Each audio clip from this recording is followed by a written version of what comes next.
명언 속 인생. 알렉산더 그레이엄 벨 편. 한 문이 닫히면 다른 문이 열린다. 하지만 우리는 닫힌 문만 바라보느라 열린 문을 보지 못한다. 시작합니다.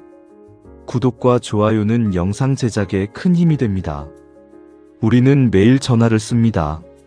멀리 있는 사람의 목소리를 손안에서 듣습니다. 너무 당연해서 그것이 얼마나 놀라운 일인지 잊고 삽니다. 그런데 이 전화를 발명한 사람에 대해서는 잘 알려지지 않은 사실이 있습니다. 그가 전화를 발명한 이유가 소리를 듣지 못하는 사람들을 향한 사랑이었다는 것입니다. 그의 어머니는 청각장애인이었습니다. 그가 평생 사랑한 아내도 청각장애인이었습니다.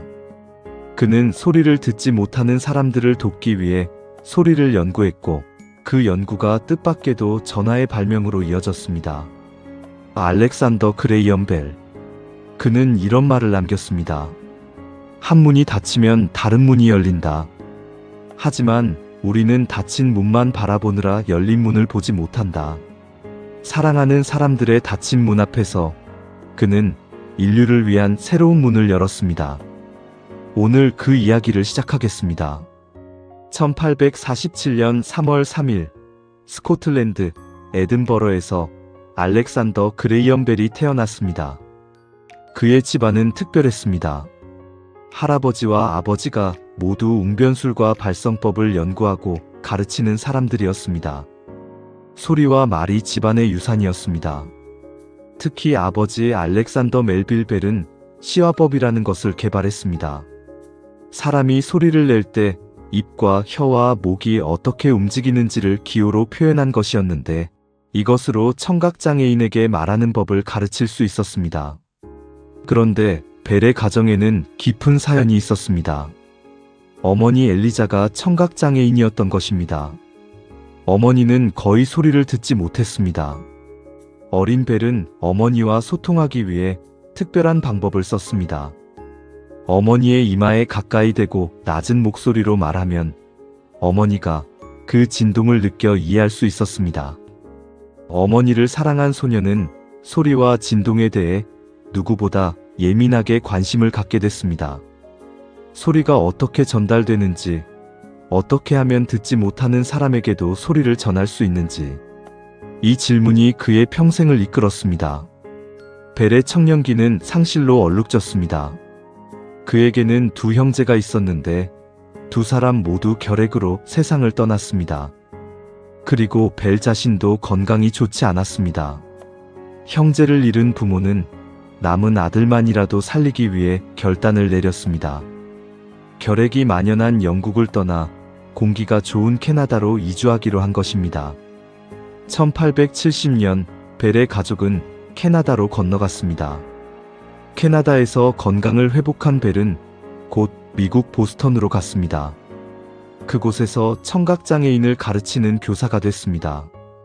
아버지의 시화법을 활용해 듣지 못하는 아이들에게 말하는 법을 가르쳤습니다. 그는 이 일에 진심이었습니다. 어머니를 통해 청각장애인의 세계를 알았기에 그들을 돕는 것이 그의 사명이라고 느꼈습니다. 보스턴에서 벨은 낮에는 청각장애인을 가르치고 밤에는 소리를 연구했습니다. 특히 그가 몰두한 것은 여러 개의 전신 신호를 하나의 선으로 동시에 보내는 방법이었습니다. 이 연구가 뜻밖의 방향으로 그를 이끕니다. 벨이 가르친 학생 중에 메이블 허버드라는 여성이 있었습니다. 그녀는 어린 시절 성홍열을 앓은 후유증으로 청각을 완전히 잃었습니다. 5살 때부터 소리를 듣지 못했습니다. 벨은 메이블에게 말하는 법과 입술을 읽는 법을 가르쳤습니다. 그리고 두 사람은 사랑에 빠졌습니다. 벨은 10살 연상이었습니다.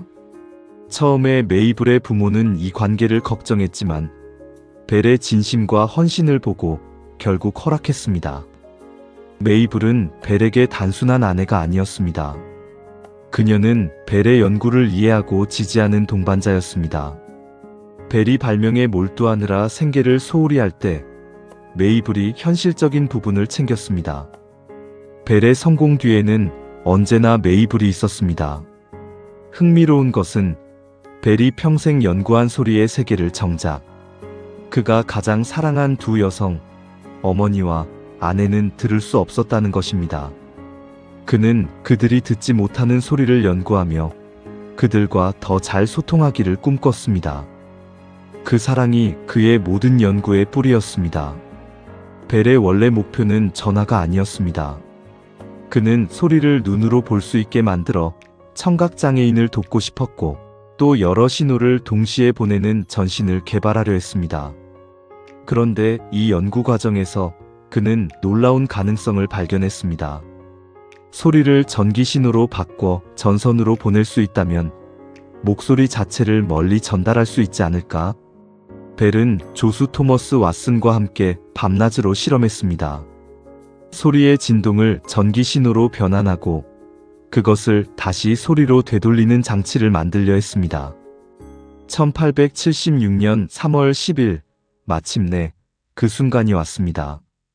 벨이 실험 중 산을 옷에 쏟았고 다급하게 옆방의 왓슨을 불렀습니다. 왓슨, 이리 와주게. 자네가 필요해. 그런데 이 목소리가 전선을 타고 옆방의 왓슨에게 그대로 전달됐습니다. 인류 최초로 전선을 통해 사람의 목소리가 전달된 순간이었습니다. 왓슨이 흥분해서 달려왔습니다. 방금 그 말이 들렸다고. 두 사람은 자신들이 무엇을 해냈는지 알았습니다. 세상이 완전히 바뀌는 순간이었습니다. 멀리 떨어진 사람과 실시간으로 목소리를 주고받을 수 있게 된 것입니다. 전화의 발명은 즉각 세상을 뒤흔들었습니다. 하지만 처음에는 사람들이 그 가치를 알아보지 못했습니다. 한 회사는 전화를 그저 장난감 같은 것으로 여겨 벨의 특허를 사기를 거절하기도 했습니다. 하지만 곧 전화의 위력이 드러났습니다. 상인들이, 정부가, 그리고 일반 가정이 전화를 원하기 시작했습니다. 1877년 벨 전화회사가 설립됐고 이 회사는 훗날 세계 최대의 통신 기업으로 성장합니다. 벨은 전화 발명으로 엄청난 부와 명성을 얻었습니다. 하지만 그는 여기서 멈추지 않았습니다. 그의 호기심은 끝이 없었습니다. 그는 금속 탐지기를 발명했고 비행 기술을 연구했으며 수중익선을 개발했습니다. 태양광 발전과 대체 연료까지 연구했습니다. 그러면서도 벨은 청각장애인을 돕는 일을 결코 잊지 않았습니다. 그는 자신을 발명가보다 청각장애인 교사로 불러주기를 원했습니다. 전화로 번 돈의 상당 부분을 청각장애인 교육에 썼습니다. 그의 진짜 사명은 언제나 소리를 듣지 못하는 사람들을 돕는 것이었습니다. 벨의 삶에서 특별한 인연이 있습니다. 헬렌 켈러입니다. 보지도 듣지도 못하던 어린 헬렌 켈러의 부모가 도움을 구하러 찾아간 사람이 바로 벨이었습니다. 벨은 헬렌을 만났고 그녀를 가르칠 교사를 찾도록 도왔습니다. 그렇게 소개된 사람이 앤 설리번이었습니다. 벨이 없었다면 헬렌 켈러와 설리번 선생님의 그 유명한 만남도 없었을지 모릅니다. 헬렌 켈러는 평생 벨을 존경하고 사랑했습니다. 그녀는 자신의 자서전을 벨에게 헌정했습니다. 그리고 이렇게 썼습니다. 벨 박사는 듣지 못하는 사람들이 세상과 연결되도록 평생을 바친 분이라고. 이것이 벨의 삶을 관통하는 주제입니다. 연결입니다. 그는 전화로 멀리 있는 사람들을 연결했고 청각장애인 교육으로 소리 없는 세계와 소리 있는 세계를 연결했습니다. 사랑하는 어머니와 아내가 듣지 못하는 세계에 살았기에 그는 평생 사람과 사람을 잇는 일에 헌신했습니다. 알렉산더 그레이엄 벨은 이런 말을 남겼습니다. 한 문이 닫히면 다른 문이 열린다. 하지만 우리는 닫힌 문만 바라보느라 열린 문을 보지 못한다. 이 말은 그의 삶 자체입니다. 그의 어머니와 아내에게는 소리의 문이 닫혀 있었습니다. 형제들의 죽음이라는 문도 닫혔습니다. 하지만 벨은 닫힌 문 앞에서 좌절하지 않고 새로운 문을 찾았습니다. 소리를 듣지 못하는 사람들을 돕겠다는 열망이 인류를 연결하는 전화라는 뜻밖의 문을 열었습니다. 벨은 또 이런 말도 했습니다. 위대한 발견은 준비된 마음에게 찾아온다. 그는 우연히 전화를 발명한 것이 아니었습니다. 평생 소리를 연구하고 사랑한 마음이 있었기에 그 결정적 순간을 붙잡을 수 있었습니다. 그리고 이런 말도 남겼습니다. 무엇이든 집중하라. 태양 광선도 초점을 맞추기 전에는 아무것도 태우지 못한다. 그는 자신의 모든 에너지를 하나의 방향, 사람을 연결하는 일에 집중했습니다. 벨의 삶이 우리에게 주는 메시지는 이것입니다. 우리 앞에 닫힌 문이 있을 때 그 문만 바라보며 슬퍼하기보다 그 옆에 열린 다른 문을 볼 수 있어야 한다는 것입니다. 벨은 사랑하는 사람들의 닫힌 문 앞에서 온 인류를 위한 새로운 문을 찾아냈습니다.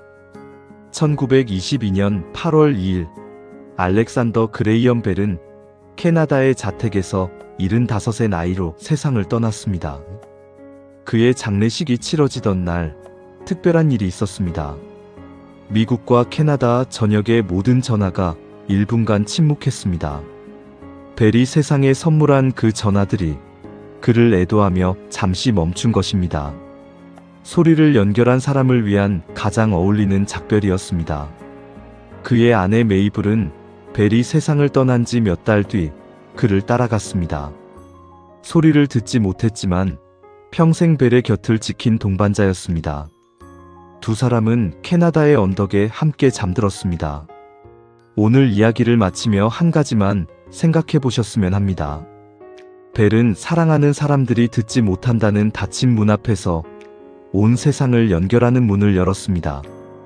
지금 여러분 앞에 닫힌 문이 있다면 혹시 그 옆에 아직 보지 못한 열린 문이 있지는 않을까요? 한 문이 닫히면 다른 문이 열린다. 하지만 우리는 닫힌 문만 바라보느라 열린 문을 보지 못한다. 오늘 영상이 마음에 남으셨다면 구독과 좋아요 부탁드립니다. 다음 영상에서 또 다른 인생 이야기로 찾아오겠습니다. 명언 속 인생, 다음 이야기에서 만나겠습니다. 감사합니다.